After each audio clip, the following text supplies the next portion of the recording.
Who will hear a telephone conversation between an employee of an airline company and a customer? You have 30 seconds to look at questions 1 to 6.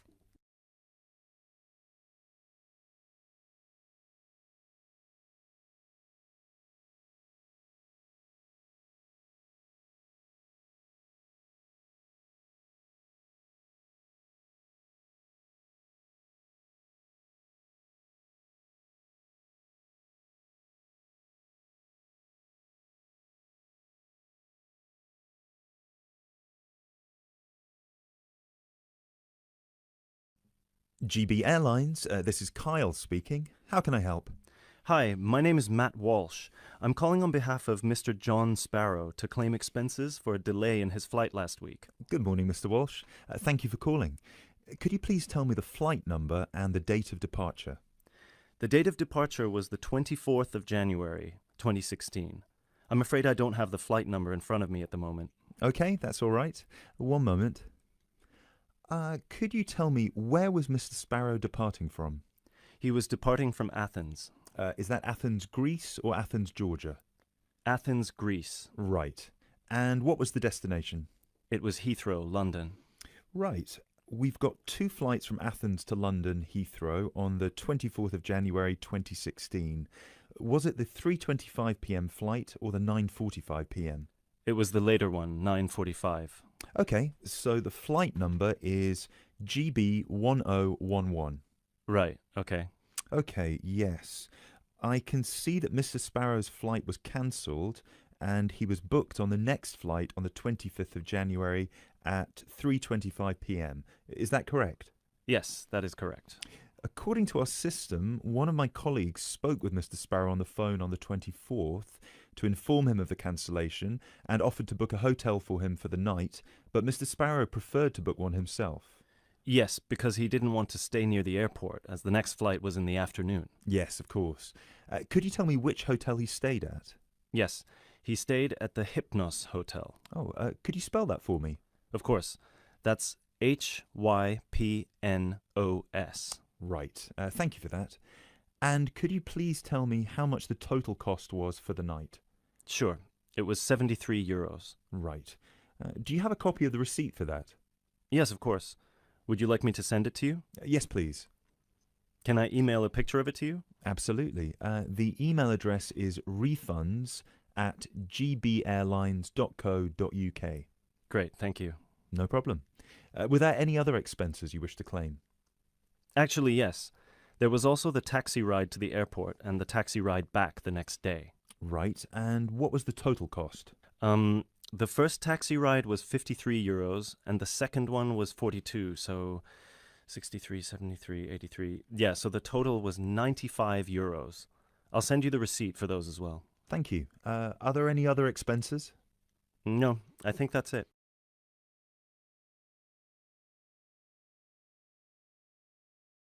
You now have 30 seconds to look at questions 7 to 10.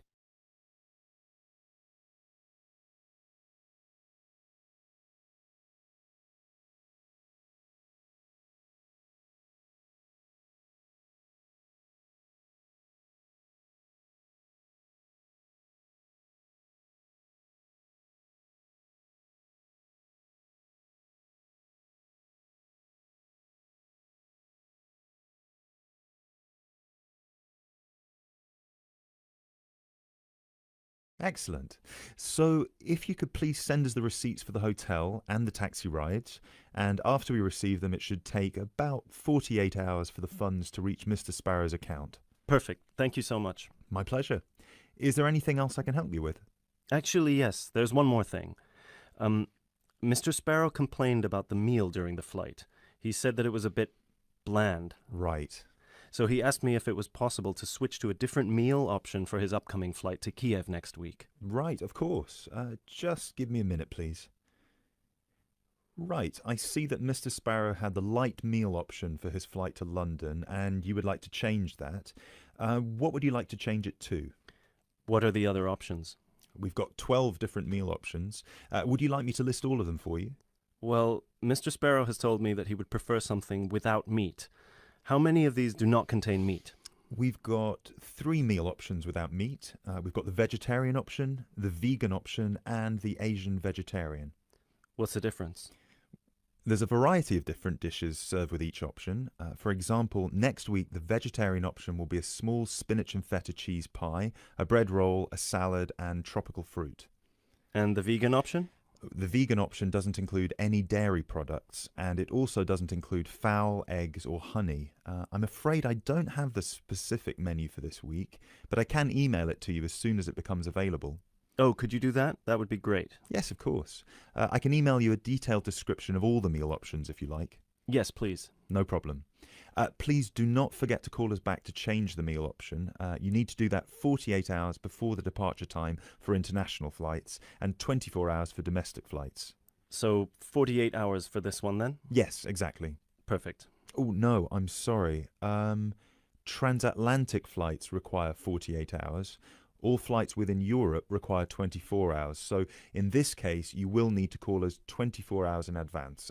I apologise for that. Okay, great. So, could I please have your email address so I can send you the menus? Certainly. It's matt.walsh@sparrowlimited.com.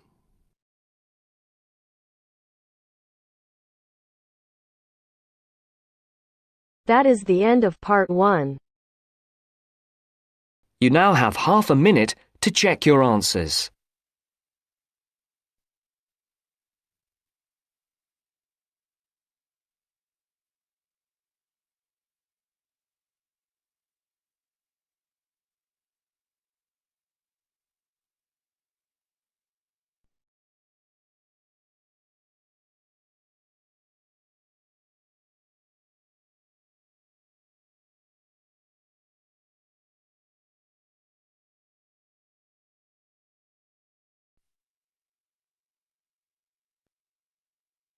Now First, you turns to have some part 2. time to look at questions Part 2. 11 to 16.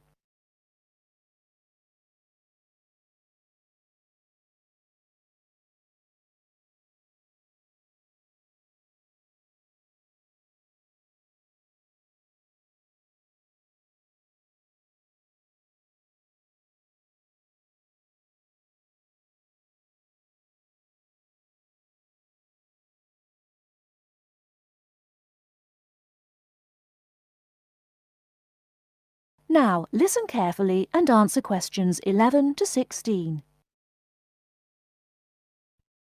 Good afternoon. Hello. How can I help you? I'd like to make a transfer, please. You want to transfer some money? That's fine. Let me just bring up some details. Right, here we are.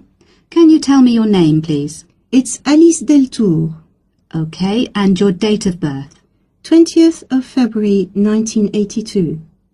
Right, and for security, can I have the first letter of your password? It's V. And the 5th letter? That's F. Fine. Now, where do you want to make the transfer to and from? I'd like to send money from my current account abroad. Which country are you sending it to? To China. My boyfriend is on holiday there, and he's run out of money. Oh dear. China, okay. Now, there are several ways to do this.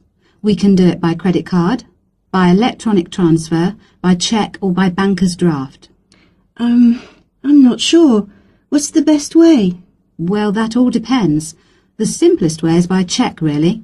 I just write the cheque and send it. Yes, but it can be very slow and take a long time for the money to clear, between 3 to 4 weeks. How soon do you need the money to get there? I'd like it to get there in the next couple of weeks. So really, sending a cheque is going to be too slow. Yes, I think so. Let's look at electronic transfer then. This usually takes between 2 and 5 working days. That's 2 to 5 days. Working or business days. If you send it on Friday, it will get there the following Friday at the latest. I see. That's much better. Yes, but we do charge a fee for this. We charge a flat fee of £21, and on top of that, the receiving bank may charge a fee, and an agent may also charge you for transferring the money between banks. So, how much is it altogether? We can't give you an exact amount. You need to check it with the receiving bank and any agents that they use. I see. Also, you can send it in sterling or dollars from here, but there will be an additional fee depending on the exchange rate when you convert it into renminbi. So there will be another charge too? I'm afraid so. Does it make any difference if I send it in dollars or sterling? It could make a difference according to which currency has the best exchange rate. The other difference is this. If you send dollars, the amount goes through the US clearing system. We send the money to our branch in London. They then send it to our branch in New York, and the New York branch sends it to the bank in China. It goes all around the world then.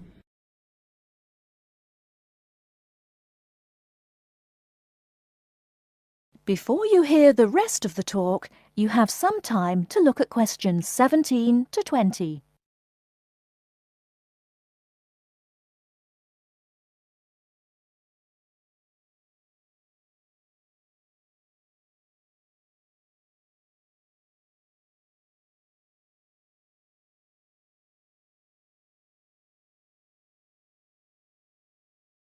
Now listen and answer questions 17 to 20. What about if I send sterling? In that case, we send it to our branch in London. From there it may go directly to China, unless the bank in China has an agent in London, in which case we transfer it to the London agent, and they send the money on to China. So how do I proceed with the transfer? OK, first we'll need some details about the beneficiary from you. The who? The beneficiary, the person receiving the money. OK, what do you need to know? We'll need the full name of the beneficiary and their account number. OK. You need to tell us the name of the bank in China and the address of the branch. We also need the bank's sort code and the SWIFT number. What's a SWIFT number? Basically, it's an interbank code. It helps banks identify each other through a unique code number. OK, and that's spelt? SWIFT,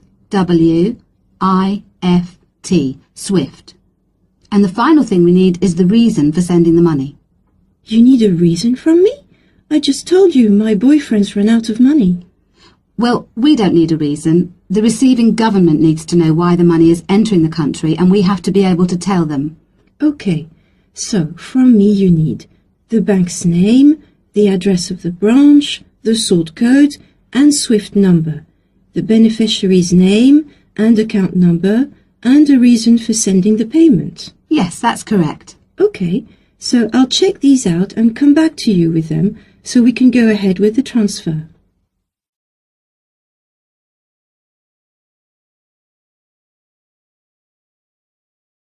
That is the end of part 2. You now have half a minute to check your answers.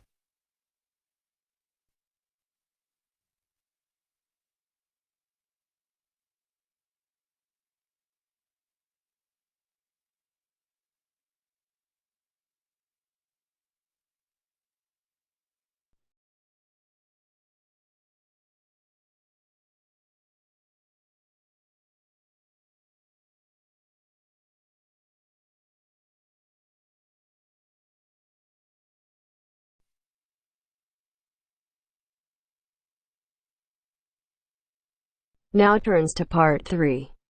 Part 3.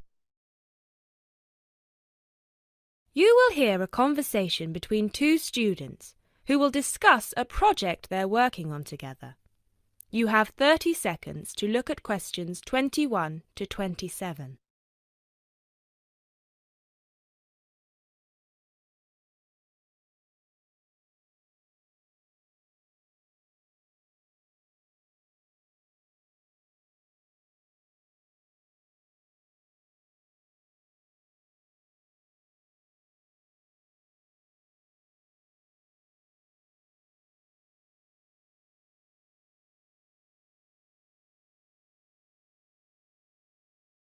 Hey, Jess, glad you could make it.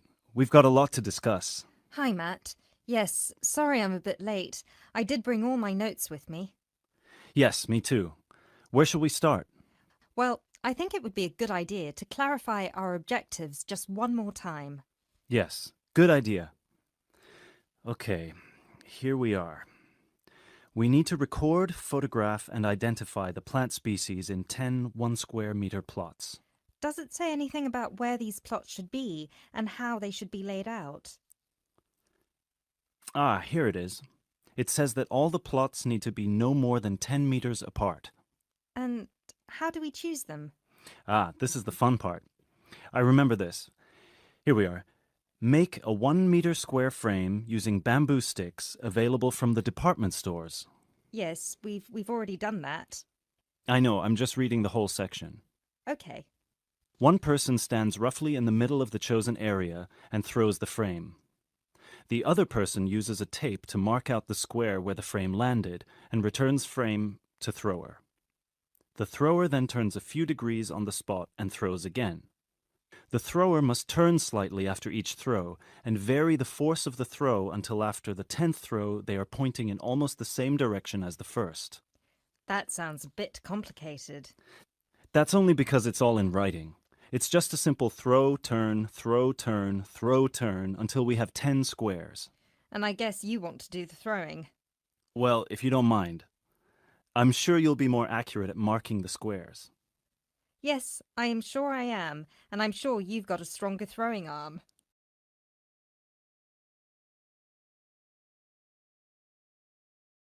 You now have 30 seconds to look at questions 28 to 30.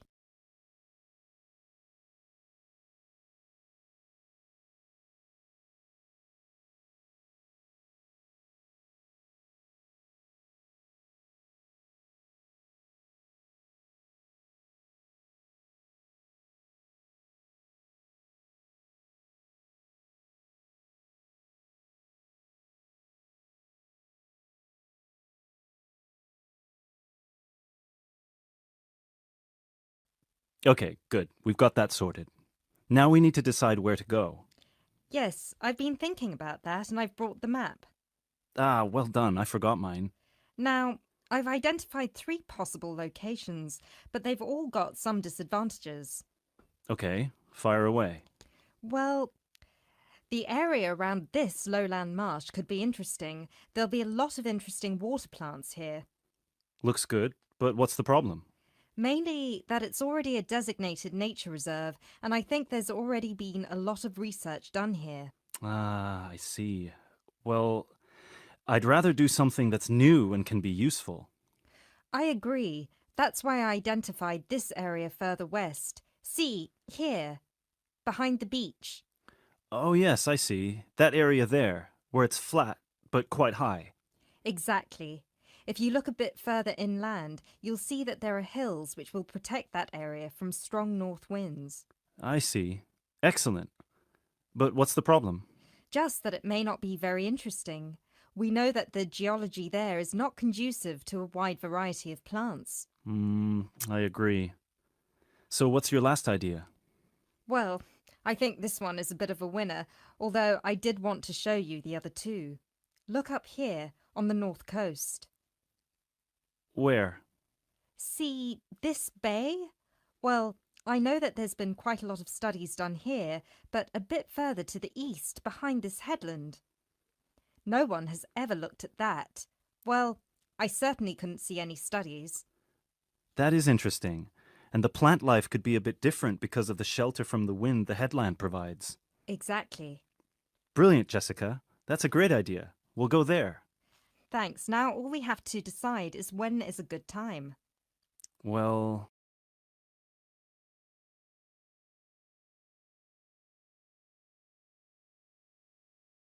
That is the end of part 3. You now have half a minute to check your answers.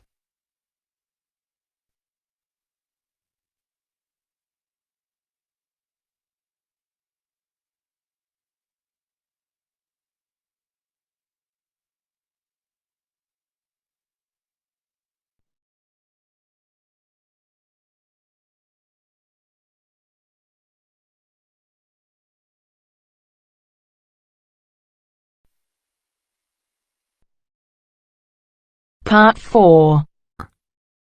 You are going to hear a talk on Anne Bonny, a female pirate. First, you have some time to look at questions 31 to 35.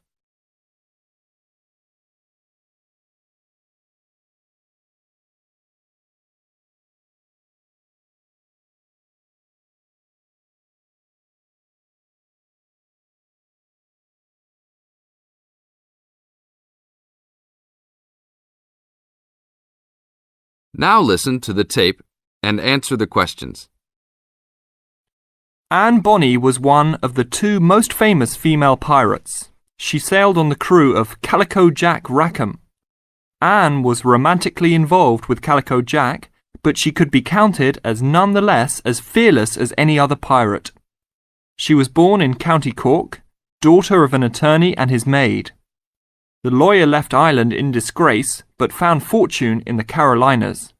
There, he amassed a fortune and bought a large plantation. A ne'er-do-well pirate sailor named James Bonny married Anne in an attempt to steal the plantation, but Anne's father instead disowned her. Bonny then took Anne to the Bahamas, where he turned informer to Governor Woodes Rogers, turning in any sailor he didn't like as a pirate for a handsome reward. Anne quickly grew to dislike her spineless husband and quickly caught the eye of one Calico Jack Rackham, a pirate of some renown. Governor Rogers had recently passed an amnesty for pirates, which left Bonny out of work. The admiration between Anne and Calico was mutual. Calico Jack was a handsome man who knew how to spend money as well as steal it. Anne was a well-endowed lass with a fiery spirit and a temper that matched that of any man. In any event, Calico offered to buy Anne from Bonny, but Bonny instead took the matter up with Governor Rogers, who said that Anne was to be flogged and returned to her true husband. That night, Calico and Anne slipped out in the harbour, stole a sloop, and began a life of piracy together.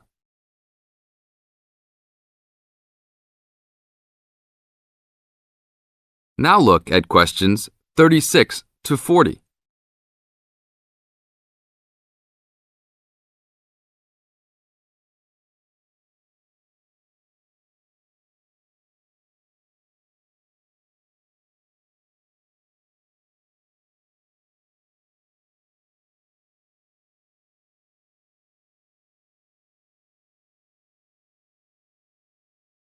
Questions 36 to 40.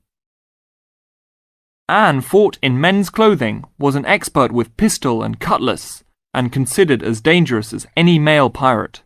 She was fearless in battle, and often was a member of any boarding party.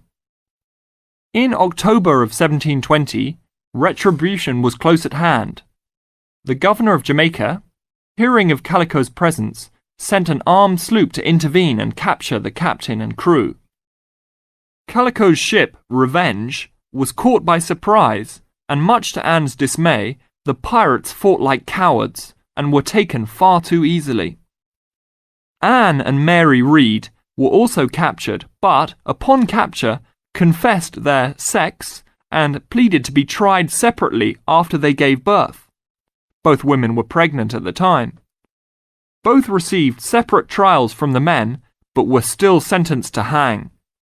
Mary Read escaped the hangman by dying from fever while in jail. Anne, however, received several stays of execution before mysteriously vanishing from official records. It is believed that her father, who had contacts in the island, forgave his daughter for her acts and ransomed her back to the Carolinas, where she assumed a new name and a new life. That is the end of part 4. You now have half a minute to check your answers.